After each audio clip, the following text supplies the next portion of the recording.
Hello and welcome to China Shortcuts. The European Chamber's weekly catch-up on China's business landscape. This episode was recorded on 22nd October 2025. According to the National Bureau of Statistics, the pace of China's quarterly economic growth was the slowest recorded in a year in the third quarter of 2025. The country's gross domestic product, or GDP, increased 4.8% year-on-year in the July-September period, marking the second consecutive quarter of slowing economic growth. While achieving the annual target of around 5% growth should still be possible, China's overall economic slowdown was a key concern of respondents to the European Chamber's Business Confidence Survey 2025. However, the shift away from setting hard GDP targets can already be interpreted as an acknowledgment from Chinese policymakers that maintaining the kind of breakneck growth that China enjoyed in the previous 2 decades is neither realistic nor that important for a maturing economy. It also provides more space to focus on changing the composition of China's GDP with an emphasis on sustainable and quality growth.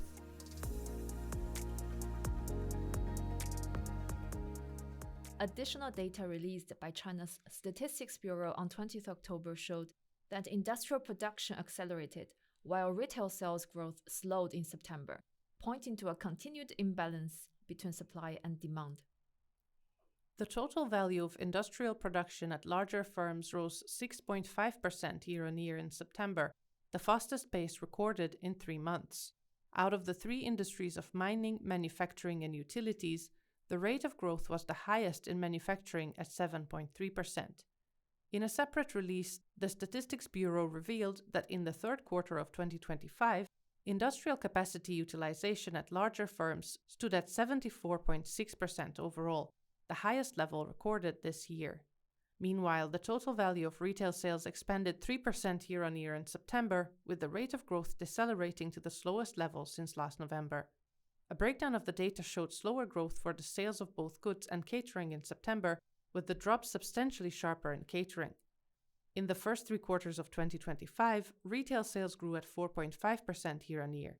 This compares with a 6.2% growth rate in industrial production for the same period. On 20th October, the Central Committee of the Communist Party of China started its 4th plenary session, during which the party's leadership is deliberating on the country's 15th five-year plan.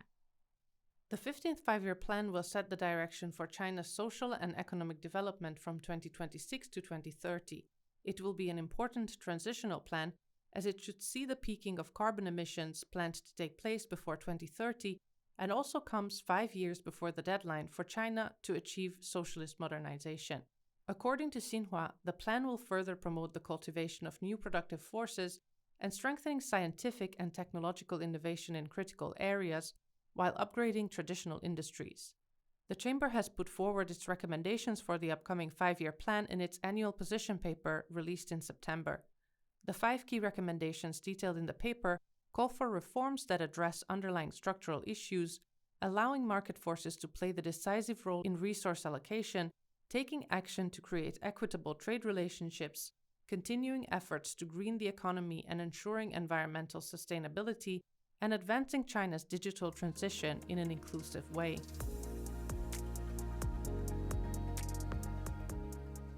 As supply chains face increasing scrutiny with regard to climate action, companies are under growing pressure to decarbonize every link of their global operations. For industries deeply integrated with the EU market, aligning with both European and Chinese climate agendas presents a dual challenge: electrifying production processes while addressing Scope 3 emissions, indirect emissions that occur in the value chain, across transportation, logistics, and supplier engagement.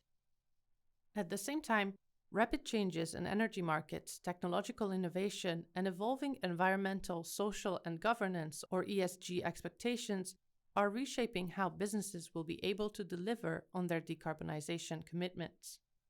Join us in Shanghai on 30th October for the Chamber's Carbon Neutrality Conference 2025 to gain insights into regulatory developments, practical ESG integration strategies, and the role of innovation and collaboration in building low-carbon value chains.